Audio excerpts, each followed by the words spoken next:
नमस्कार साथियों, आज मैं चर्चा करूंगा जो डीएलएड जो प्रथम सेमेस्टर के जो स्टूडेंट्स हैं उनका जो ये सब्जेक्ट है शिक्षण अधिगम का सिद्धांत, इसके मैं आज वस्तुनिष्ठ प्रश्न पर चर्चा करूंगा। जैसा कि पहला क्वेश्चन है यहाँ पर कि कल का विश्व कौन चलाता है। कहने का तात्पर्य है कल का विश्व कौन चलाता है। डैट मीन अगर हम एक स्टूडेंट से उम्मीद करते हैं कि स्टूडेंट बन के स्टूडेंट होता है, पढ़ के अगर इंजीनियर बनना है या मतलब वैज्ञानिक बनना है, डॉक्टर बनना है, वो फ्यूचर में कुछ ना कुछ करते किसके माध्यम से, तो शिक्षक के माध्यम से करते हैं। और जो प्रधानाचार्य होते हैं वो शिक्षक को मैनेज करते हैं एक प्रकार से। तो यहाँ जो सटीक आंसर है वो कल का विश्व कौन चलाता है, शिक्षक। रीजन सहित हमें कारण मालूम होना चाहिए। कारण क्या है? कारण यही कि विद्यार्थी पढ़ लिख के बनता तो महान है, लेकिन किसके माध्यम से? शिक्षक के माध्यम से। सटीक आंसर यहाँ पर हमारा शिक्षक होगा। दूसरा है अच्छे अध्यापक के गुण होते हैं तो समय का पाबंद, सिर्फ समय का पाबंद हो, ऐसा नहीं हो सकता कि तो टीचर टाइम पर रहें लेकिन पढ़ा नहीं रहे ठीक से, नहीं। सच्चा देशभक्त होना चाहिए, एक ये पार्ट होता है। लेकिन इन चारों में से एक सटीक पूछा है। मुस्कुराता चेहरा, अगर टीचर का एक फेस पे का एक स्माइल है, सिर्फ स्माइल है, क्लास में आए हंस रहे हैं, हंस के बातें कर रहे हैं और पढ़ा नहीं रहे, तब भी हमें नहीं लगता कि उसका कोई भी अच्छा प्रभाव बच्चों पर पड़ेगा।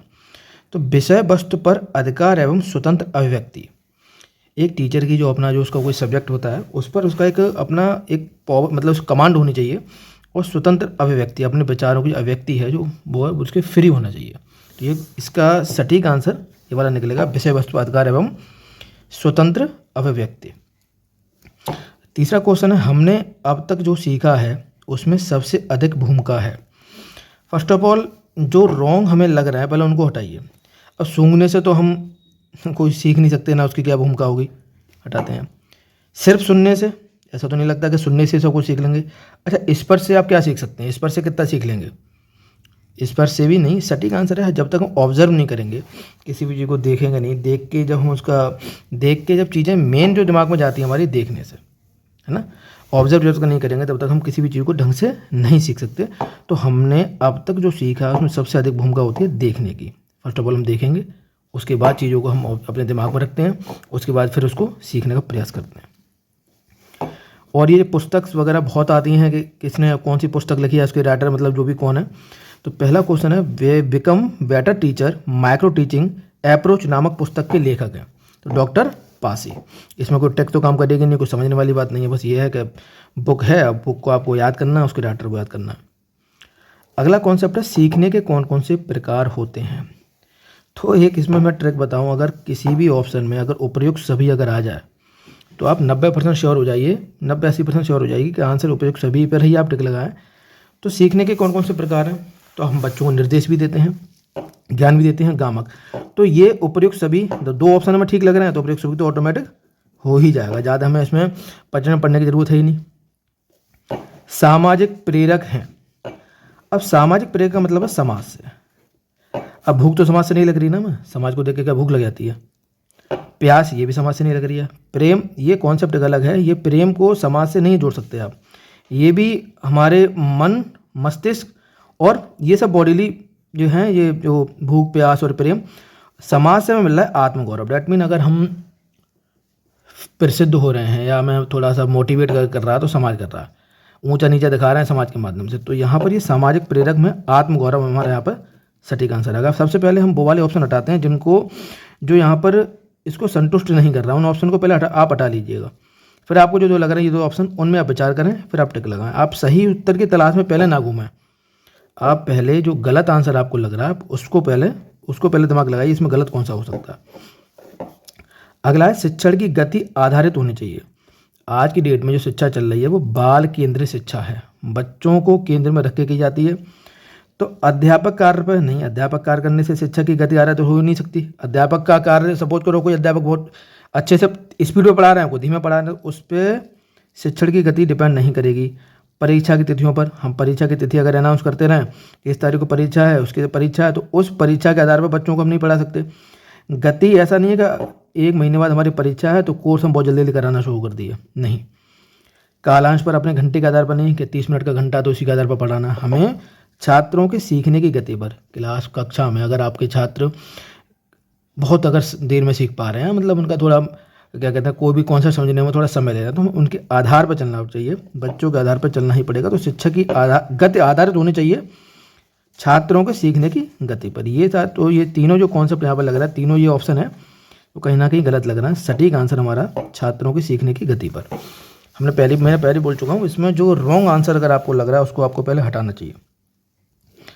संज्ञानात्मक क्षेत्र से संबंधित नहीं है, नहीं है पूछा है नहीं, नहीं है। ये बहुत, इसमें ये बहुत विशेष ध्यान देंगे, नहीं है और है। अब ऐसा हम बोल देते हैं कि ये बात मेरे संज्ञान में नहीं थी या मेरे संज्ञान में नहीं थी इसलिए मैं जान नहीं पाया। संज्ञान का मतलब है जानना, मेरे जानने में नहीं था, तो पहला ऑप्शन तो संज्ञान से डिपेंड कर रहा है। बोलेंगे कि ये मेरे संज्ञान में आ ही नहीं पाया, संज्ञान में आ ही नहीं पाया मतलब समझ नहीं पाया मैं इस चीज़ को। और वो बोलते हैं कि पहले मैं इस चीज़ का संज्ञान लूँगा उसके बाद मैं बताऊँगा, डेट में संज्ञान लूँगा उसके बाद बताऊँगा, इसका मतलब मैं चिंतन करूँगा, तो चिंतन भी इससे संबंधित है। नहीं है वो है समयबद्धता। शिक्षा को त्रिमुखी प्रक्रिया माना गया है, इसके केंद्र बिंदु की संख्या, तो त्रिमुखी प्रक्रिया है तो त्रिमुखी होगी, तो केंद्र बिंदु भी इसके कितने होंगे, 3 ही होंगे। वर्तमान शिक्षा का केंद्र बिंदु क्या है, मैं आपको बता चुका हूँ। वर्तमान शिक्षा का केंद्र बिंदु जो किसके केंद्र को रख के माना जाता है, बच्चे को। विद्यालय प्रशासन अध्यापक नहीं। बाल केंद्रित शिक्षा है तो बाल केंद्रित, यहाँ से बाल और केंद्रित। बुनियादी अथवा बेसिक शिक्षा के जनक का नाम, तो बुनियादी या बेसिक शिक्षा के जो जनक थे वो थे मतलब महात्मा गांधी। महात्मा गांधी ने इसकी नींव डाली थी बुनियादी और बेसिक शिक्षा की।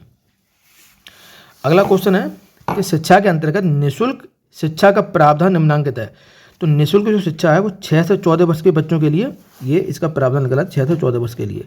हमेशा ध्यान रखना 6 से 14 वर्ष के बच्चों के लिए निःशुल्क शिक्षा का प्रावधान है। किसी देश की आधारशिला होती है उस देश की। अब ये बताइए, माध्यमिक शिक्षा आप समझ रहे हैं, माध्यमिक हो गई 10th वाली, उच्च शिक्षा 12th वाली, व्यवसायिक शिक्षा इसमें आएगी नहीं क्योंकि व्यवसाय तो बाद में करेगा ना, पहले वाला पढ़ेगा उसके बाद व्यवसाय करेगा। और पढ़ेगा क्या सीधे आप माध्यमिक में पढ़ा देंगे, सीधे उच्च में पढ़ा देंगे, नहीं, पहले प्राइमरी में, सबसे पहले प्राइमरी में। तो आधारशिला डेट में बेस उसका क्या होगा, प्राथमिक शिक्षा। तो पहले क्वेश्चन में जो ऑप्शन है वो पहले ये देखिए गलत कौन से, उनको हटाइए, फिर हम सही क्वेश्चन के उसको ऑप्शन पर जाएंगे। शिक्षण का सर्वांगीण महत्वपूर्ण उद्देश्य क्या है। अब हम पहले ऑप्शन पे आते हैं, बालक का स्वास्थ्य ठीक करना। क्या शिक्षण के माध्यम से बालक का हम स्वास्थ्य ठीक करेंगे कि बालक स्कूल में आता है उसका स्वास्थ्य ठीक करना है। शिक्षा से स्वास्थ्य ठीक, एक प्रकार से उसको मनोदशा ठीक कर सकते हैं हम, और लेकिन स्वास्थ्य ठीक नहीं, मतलब आंसर सटीक नहीं बैठ रहा। पर्यावरण की शिक्षा देना, क्या हम सिर्फ पर्यावरण की शिक्षा देंगे उसे और शिक्षा नहीं करनी। जनसंख्या की शिक्षा देना, क्या जनसंख्या की ही देंगे उसे शिक्षा और नहीं देनी। बेरोजगारी के बारे में बताएंगे और भी देश के बारे में बताएंगे। हमेशा बात आए कि शिक्षण का सर्वाधिक, अगर सर्वांगीण विकास कहीं भी आपको दिख जाए तो अंदर लगा ली, बालक का जो विकास होता है वो सर्वांगीण विकास ही कराया जाता है, मतलब हर स्तर पर बच्चे का सर्वांगीण विकास में उसके सारे विकास आ जाते हैं। उसी मनोदशा भी सुधारनी होती है, उसकी बॉडी लैंग्वेज सुधारनी होती है, उसका टॉकिंग सेंस भी हमें सुधारना होता है। सर्वांगीण विकास के अंतर्गत सारी चीज़ ये आती हैं। शिक्षण की त्रिमुखी प्रक्रिया के 3 बिंदु हैं, तो हमेशा ध्यान रखें। शिक्षण होता है वो ऐसा नहीं है कि टीचर अगर के क्लास में आ गया टीचर और टीचर अकेले चिल्ला रहा है क्लास में तो उससे शिक्षा हो जाए, नहीं। ऐसा भी नहीं है कि टीचर क्लास में है बच्चा बैठा है, ऐसे भी नहीं होगा कि बच्चा है और शिक्षक है तब भी हम वो हो जाए हमारी शिक्षण हो जाए, नहीं। मेन चीज़ है पाठ्यक्रम, शिक्षक और शिक्षार्थी। शिक्षक और शिक्षार्थी के बीच एक हमारे पाठ्यक्रम होना जरूरी है जिसके माध्यम से शिक्षक इस पाठ्यक्रम के माध्यम से शिक्षार्थी तक वो ज्ञान पहुँचाए।